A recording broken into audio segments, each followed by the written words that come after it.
Allah subhanahu wa ta'ala mentions in the glorious Quran, Man arada al-akhirata wa sa'alaha sa'yaha wa huwa mu'min.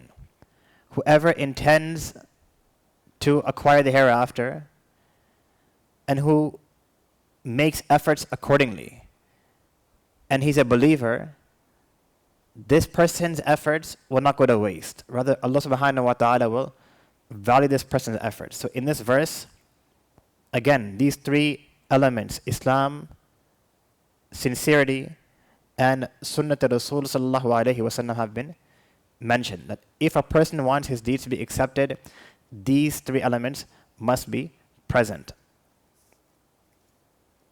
Let's look at the first point here, Islam.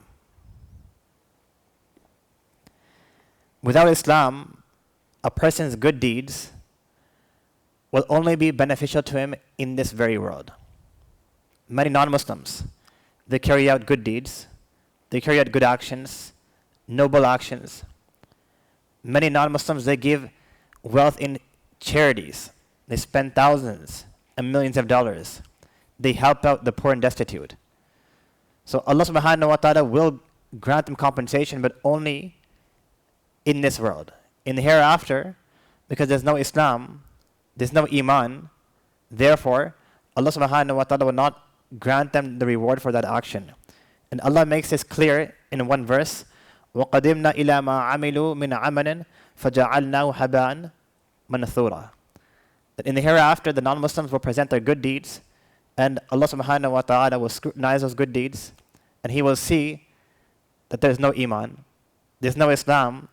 So Allah subhanahu wa ta'ala will make those good deeds, those noble actions, into scattered dust. So that was verse 1. Verse 2, وَالَّذِينَ كَفَرُوا أَعْمَالُهُمْ كَسَرَابٍ بِقِيعَةٍ يَحْسَبُهُ الظَّمْآنُ مَاءً حَتَّى إِذَا جَاءَهُ لَمْ يَجِدْهُ شَيْئًا وَوَجَدَ اللَّهَ عِنْدَهُ فَوَفَّاهُ حِسَابَهُ وَاللَّهُ سَرِيعُ الْحِسَابِ. The example of the actions which the non-Muslims do, or the disbelievers do, their example is like a mirage on a barren land. A person who's thirsty, he considers this mirage to be water, but as he gets closer, he realizes this is not water. Rather, it's an illusion. There's nothing there. So in the same manner, in the hereafter, when the disbelievers will be presented before Allah subhanahu wa ta'ala, and the main condition for the acceptance of good deeds is not there, they realize that their actions will be of no avail to them.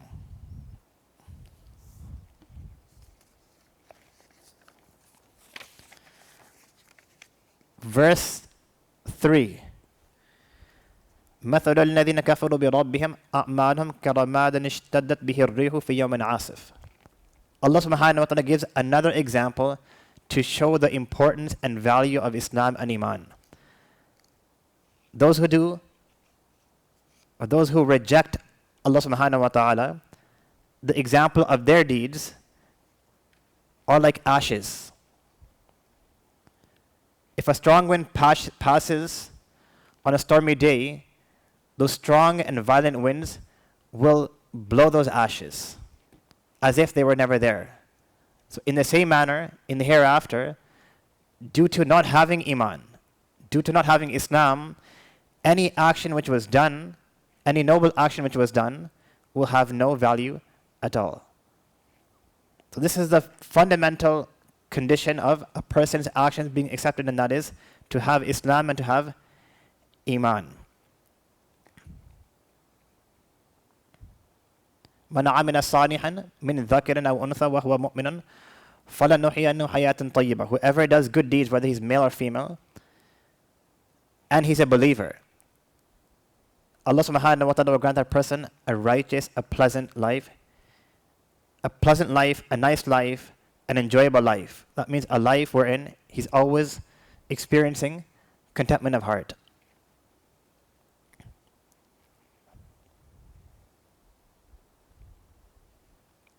And on the contrary, Allah subhanahu wa ta'ala says, وَمَنْ يُشْرِكْ بِاللَّهِ فَقَدْ حَرَّمَ اللَّهُ عَلَيْهِ الْجَنَّةِ. Whoever ascribes partners with Allah subhanahu wa ta'ala, Allah subhanahu wa ta'ala has made Jannah haram upon this individual. So the discussion that's happening is the importance and relevance of good deeds and actions. And for that, these three conditions, Islam, sincerity, and Sunnat Rasul sallallahu alayhi wasallam, are needed.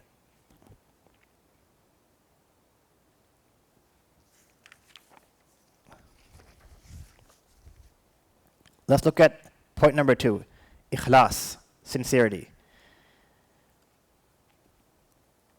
Fudail bin Iyaz rahimahullah ta'ala, a great tabi'i, he mentions, if a person is a Muslim and he does good deeds, but there's no ikhlas, there's no sincerity, and the action that he's doing is right, this action may come into existence, but in the hereafter, this action will be void of reward.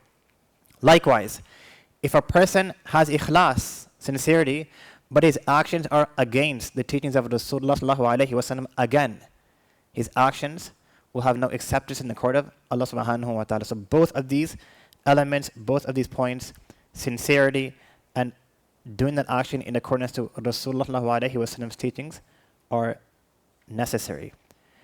It is for this reason the likes of Imam Shafi'i rahimahullah, the likes of Imam Ahmad bin Hanbal rahimahullah, they mention that this hadith, innamal a'malu bin niyat, actions are dependent upon intentions. This hadith makes up a third of Islam. And great muhaddithin like Imam Bukhari rahimahullah ta'ala mention this hadith at the beginning of the book to explain to the reader, to the student, that before you even embark on learning and studying the hadith, first, O reader, first, O listener, first correct your intention.